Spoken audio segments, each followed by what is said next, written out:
Assalamualaikum warahmatullahi wabarakatuh.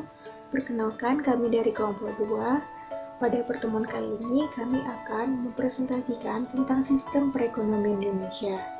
Nah, di sini saya sebagai perwakilan dari kelompok 2 akan memperkenalkan anggota kelompok kami. Dengan saya sendiri, Nabila Farhanidia, anggota selanjutnya yaitu Angga Priyadi dan Guido Ika Putra.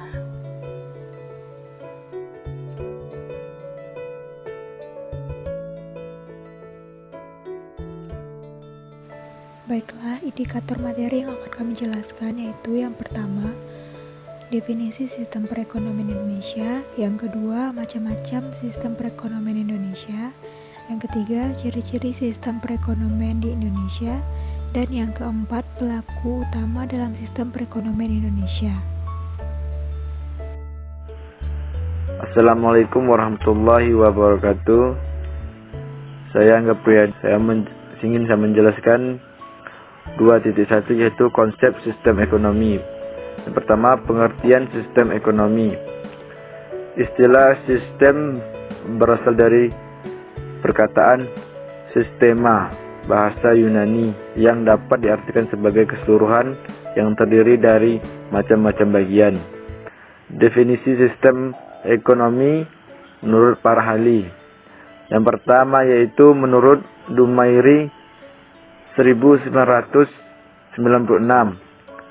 Sistem ekonomi adalah suatu sistem yang mengatur serta menjalin hubungan ekonomi antara manusia dengan seperangkat kelembagaan dalam suatu tatanan kehidupan. Kita dapat menyimpulkan bahwa ekonomi adalah sistem yang digunakan oleh suatu negara untuk menetapkan atau mengalokasikan sumber daya yang dimiliki baik secara individu maupun organisasi. 2. Unsur-unsur sistem ekonomi.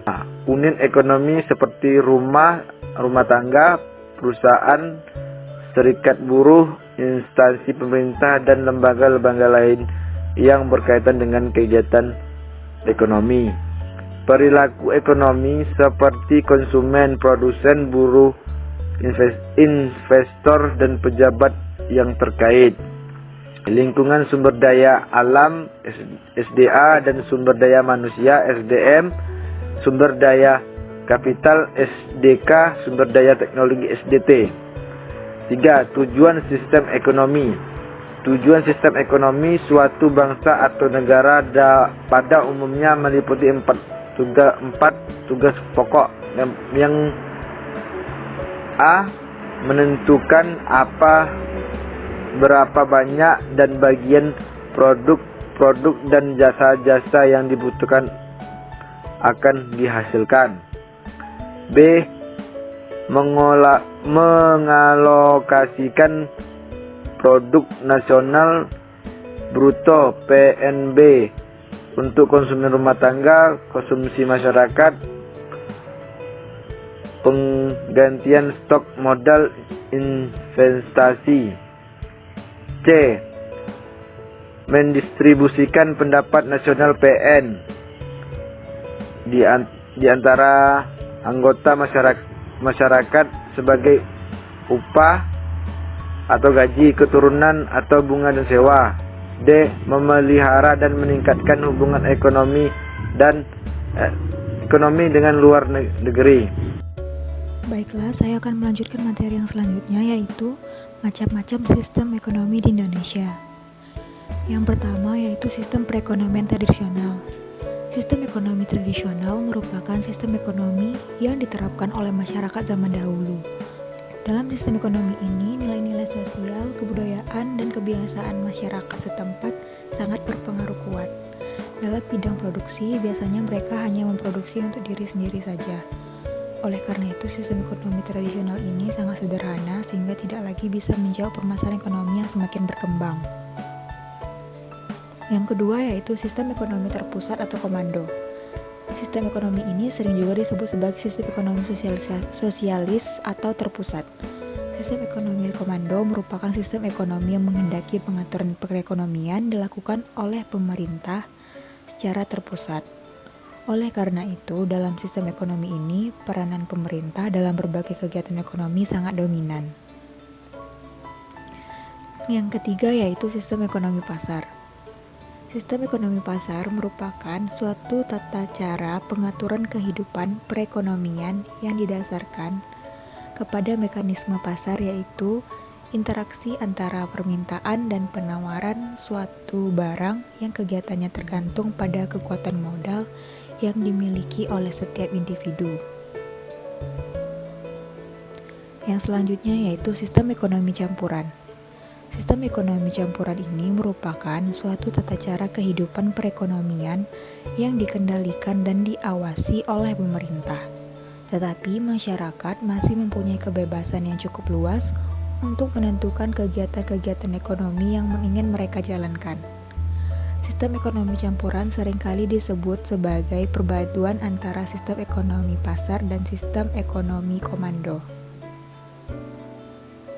Maksudnya yaitu pemerintah dan masyarakat atau pihak swasta bekerja sama dalam memecahkan masalah ekonomi sehingga perekonomian tidak lepas kendali. Nah, kegiatan perekonomian pada sistem ini diserahkan kepada kekuatan pasar. Nah, materi yang ketiga yaitu ciri-ciri sistem ekonomi di Indonesia. Yang pertama, ciri-ciri sistem ekonomi tradisional. Pada sistem ekonomi tradisional ini, ciri-cirinya yaitu aturan yang dipakai adalah aturan tradisi, adat istiadat, dan kebiasaan. Kehidupan masyarakatnya sangat sederhana. Kehidupan gotong royong dan kekeluargaan sangat dominan, teknologi produksi yang digunakan masih sangat sederhana, dan modal yang digunakan sedikit. Transaksi jual beli dilakukan dengan cara barter. Selanjutnya itu kegiatan produksi sepenuhnya bergantung pada alam dan tenaga kerja. Hasil produksi terbatas hanya untuk keluarga atau kelompoknya saja. Ciri-ciri berikutnya yaitu ciri-ciri sistem ekonomi terpusat atau komando.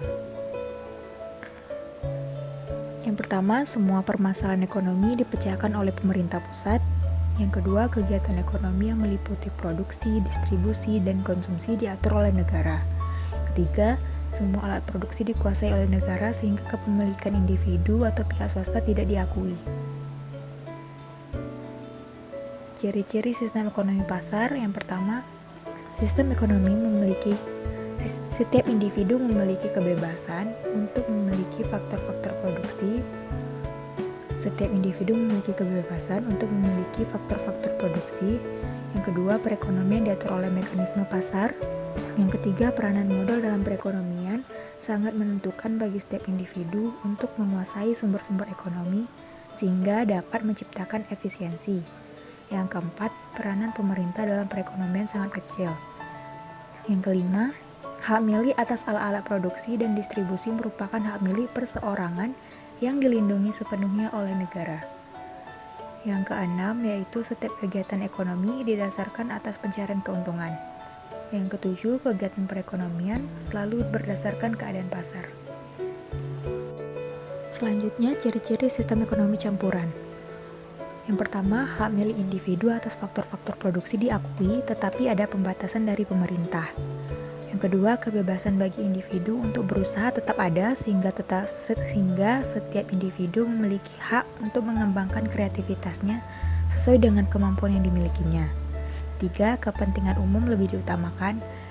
Dan yang keempat, campur tangan pemerintah dalam perekonomian hanya menyangkut faktor-faktor yang menguasai hajat hidup orang banyak. Yang kelima, perilaku ekonomi terdiri atas individu, pemerintah, dan swasta. Baiklah, materi selanjutnya akan dijelaskan oleh teman saya. Assalamualaikum warahmatullahi wabarakatuh.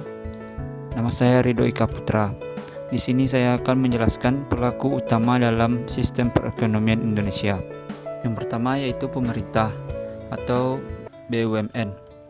Di sini pemerintah sebagai pelaku kegiatan ekonomi. Yang pertama yaitu ada kegiatan produksi. Pemerintah menghasilkan barang atau jasa yang diperlukan dalam rangka mewujudkan kemakmuran rakyat.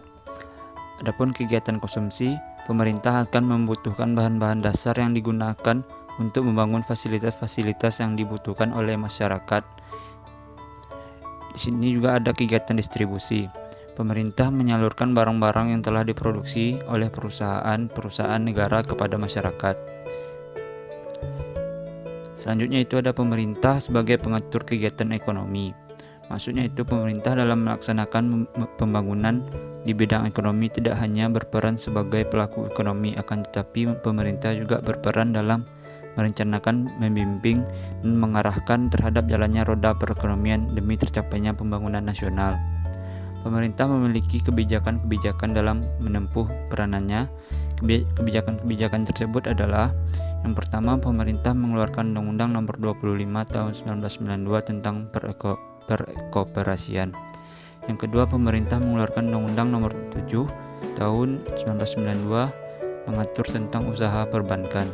Yang ketiga, pemerintah mengubah bentuk perusahaan negara agar tidak menderita kerugian, seperti Perum Pos Giro diubah menjadi PT Pos Indonesia, Perjan Pegadaian diubah menjadi Perum Pegadaian. Yang kedua yaitu swasta. BUMS adalah salah satu kekuatan ekonomi di Indonesia. Badan ini merupakan badan usaha yang didirikan dan dimiliki oleh pihak swasta. Tujuan badan ini adalah untuk memperoleh laba sebesar-besarnya. Badan ini didirikan dalam rangka untuk mengelola sumber daya alam Indonesia.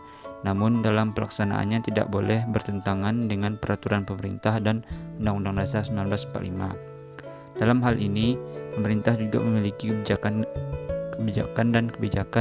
terhadap badan usaha milik swasta, antara lain yaitu menumbuhkan daya kreasi dan partisipasi masyarakat dalam usaha mencapai kemakmuran sesuai dengan cita-cita bangsa Indonesia. Yang kedua, terbatasnya modal yang dimiliki pemerintah untuk menggali dan mengolah sumber daya Indonesia sehingga memerlukan kegairahan usaha baru. Yang ketiga, memberi kesempatan agar perusahaan-perusahaan swasta dapat memperluas kesempatan kerja. Yang keempat, mencukupi kebutuhan akan tenaga ahli dalam mengenali dan mengolah sumber daya alam. Yang ketiga yaitu koperasi. Dalam Undang-Undang Nomor 25 Tahun 1992 menyebutkan bahwa koperasi adalah badan usaha yang beranggotakan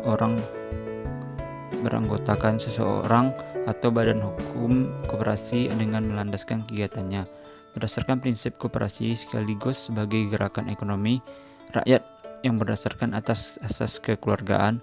Selain itu, koperasi juga dipandang sebagai alat untuk membangun sistem perekonomian Indonesia. Berdasarkan undang-undang di atas menunjukkan bahwa koperasi di Indonesia tidak semata-mata dipandang sebagai bentuk perusahaan yang mempunyai asas dan prinsip yang khas. Namun koperasi juga dipandang sebagai alat untuk membangun sistem perekonomian Indonesia.